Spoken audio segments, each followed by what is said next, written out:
know that you have been dealing with some neck pain and or headaches. I didn't see the headaches on the paper, but yeah, I get really bad migraines.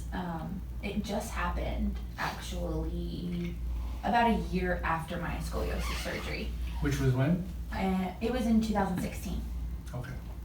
Okay. So 4 years ago, scoliosis surgery, and that was your only scoliosis surgery that you've had. Yes. Is that the only surgery you've had ever? Yeah. Go big or go home. And they did a nice job, and we'll see it in a little bit. Looks clean. Nice x-rays too. There are definitely segments above and segments below that we can work with in terms of manipulating, so Okay. or adjusting, so that's good. When did the migraines start?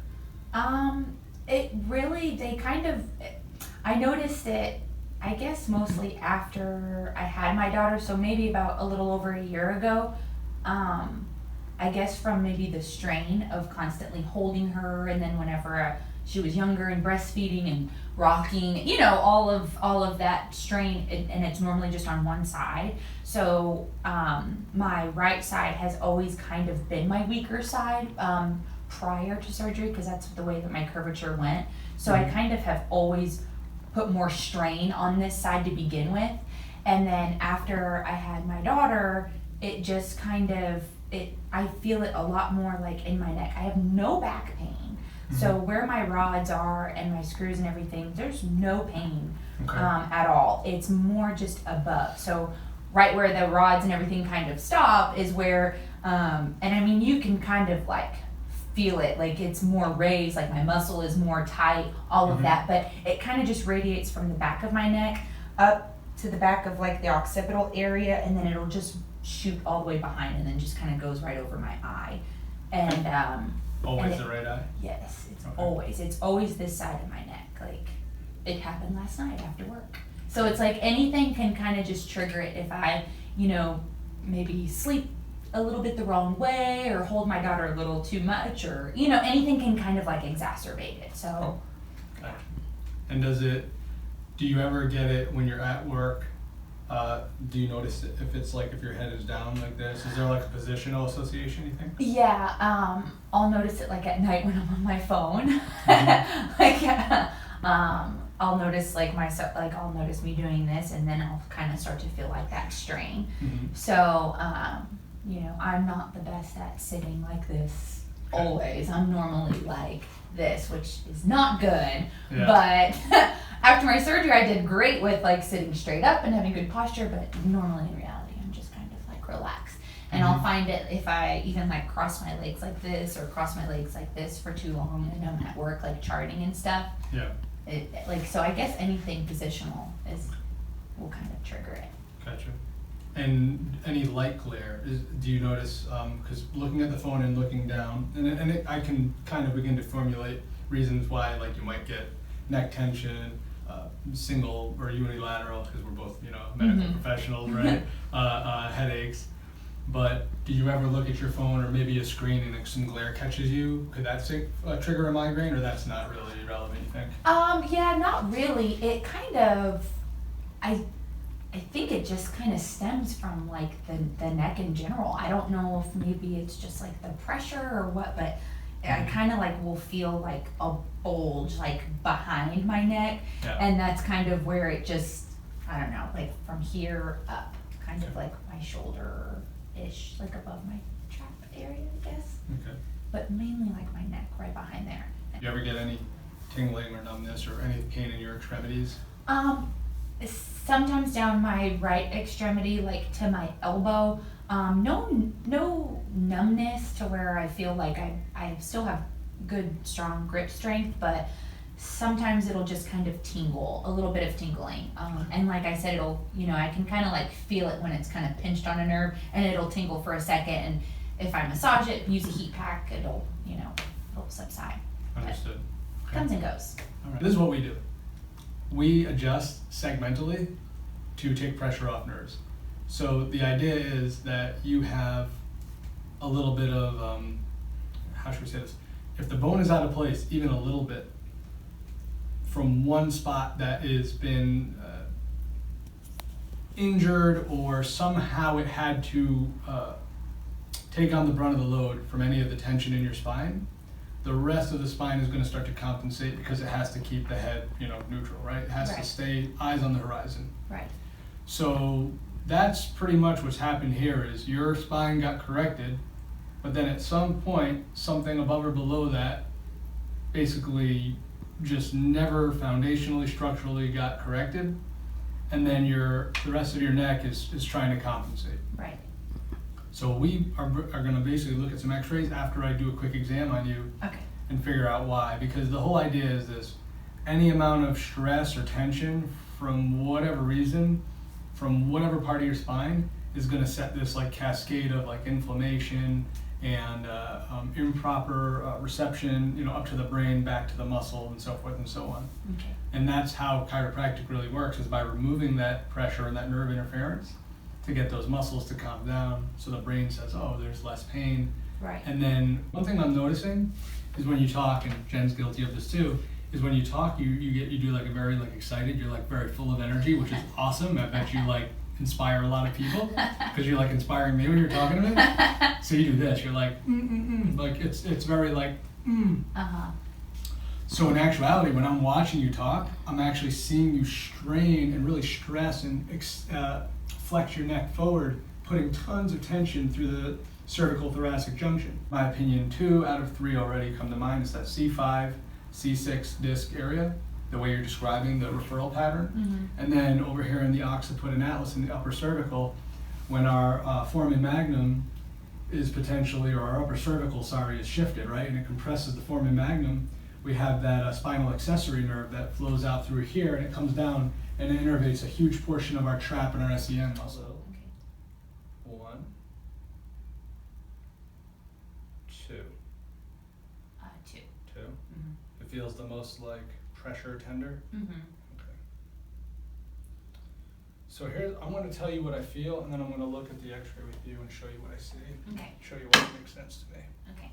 Oh, actually, you can just write Okay. here. So over here, the C6, C7, Mm-hmm. C5, C6, C3, C4, all of these are like where you're having tension. Mm-hmm. So it's our job to identify which bone is putting the maximum amount of tension in that, from that irritated joint. And as of right now, I'm feeling that C6 on you, right? And now we'll just go to your x-ray, that I feel that C6 maybe has something to do, because if it's posterior enough at C6 and it's created some tension over there at C6, C7, that's going to irritate, can't breathe, the C7 nerve, Mm-hmm. because it sits on top of the C7 bone. So the idea is the C6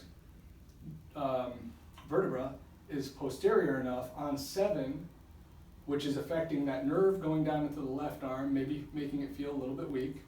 And on the right side with the tension, it's because of the compression on the opposite side, probably somewhere between C4 and C5. Makes sense so far? Mm-hmm. And this is just me copying, what you sent me, so it's a little fuzzy. So you clearly at the end of this surgery for, and again, I don't know when this was, the position this was taken. Were you standing for this? Mm-hmm. Okay. So everything's just kind of taking off to here, Mm-hmm. and then your head wants to come back to center. Mm-hmm. These middle spinous processes continue to rotate right all the way up toward the upper cervical. So that's compressed this side, pulled a lot of tension through this side. It's probably opened up a bit of a wedge here on this disc area, and that's what we're finding. So basically what I'm going to start off doing is I'm going to actually stabilize this while you're face down on this table, and then I'm just going to do some soft tissue stuff. That's going to kind of influence all this to kind of relax, and I'm going to pull it this way. You'll feel, that's going to probably feel good for you. Okay. I mean, so will the adjustment, but in particular, because what I really want to do is I just want to start influencing the tissue this way. Okay. Now here's the reason why, the next thing I'm going to show you is the reason why I feel you're having so many migraines. The thing you don't want is this to keep going forward, you know what I mean? Like it's so straight here, and like I feel it when I'm looking down like this at night. Mm-hmm. That's probably the culprit. So this is pretty straight. The disc spaces, nothing really significantly stands out except, okay, here comes the big one, except. This is where I'm really picking up what you're telling me I think is the problem. If you look back at there should be this thin black line through here, right? Watch the mouse. Mm-hmm. This right here. Mm-hmm. That's called the spinal laminar line. or the spinal laminar canal or the spinal laminar space. And usually there's X amount of millimeters of space from like here to here, from here to here. Mhm. But the back of these bones, right, these joints, this lamina, they are interrupting this space. Now, classically, we would look at that and we'd say, oh, there's like cord compression in there, but I don't want to like go down that road. So the only thing that makes sense to me, how could this be interrupted like that? And what I said to Jen before I even looked at the AP was it just has to be maximum rotation. There has to be severe rotation in this cervical spine for this to be showing up like this. And that's exactly what we saw on the AP. It's all your spinous processes from where the surgery ends, so say like T3 or T2, right? Mhm. All the way rotated to the right and all the way up to the rest of the base of the skull until, you know, your atlas bone. Mhm. And that's the thing, thank God that these have so much motion, right? To be able to do this, because now it can correct itself and compensate. So your whole spine is doing, oh yes, doing this. Mhm. And then at the top of your head, right, our innate body, we're just like, oh, I'm gonna do this. Mhm. So you could think of it as like everything's pulling, right now we'll go back to the AP. But obviously there's a reason your head is sitting up straight, because then it pulls back this way. So to me, it makes a lot of sense that C4, C5, even if you said C0, C1, like all of the upper cervicals are basically starting to pull to compensate. So yeah, sorry, they're pulling to compensate, creating tension over here, where this is all rotated this way, putting tension over here at the base. Mhm. But this happens to be where you're feeling it the most. I think we're going to get a lot of correction out of what we talked about doing face down with some of the influence here. And then we're going to adjust that C6 to start. It's going to feel like I'm pushing down. It won't be hard, I promise. Okay. I'm not even adjusting. What I'm doing is, again, I'm stabilizing and influencing like this. And now we're going to go make the adjustment in the chair. Oh, this is my jam. Don't you forget about me. And hold your head up here.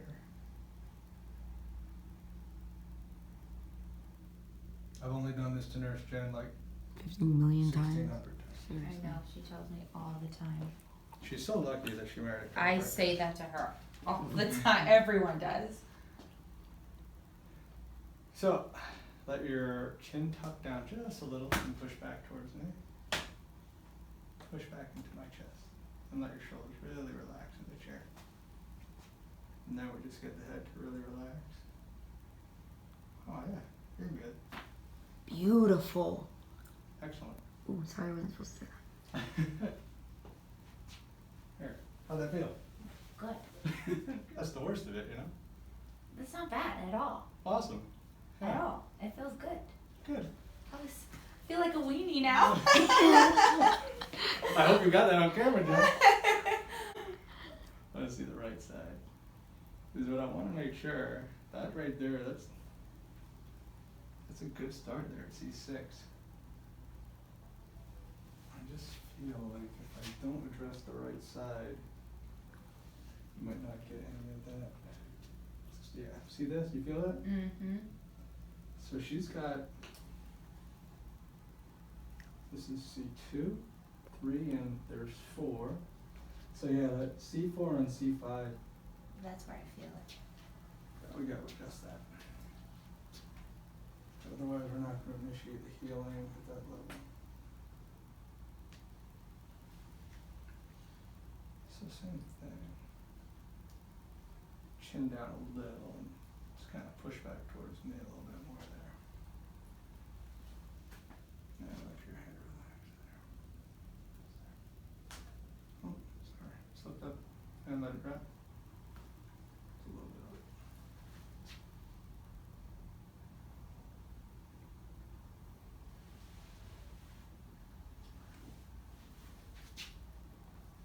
Okay, hold your head up. How's that feel? Better. Yeah? Yes. Good. A lot better.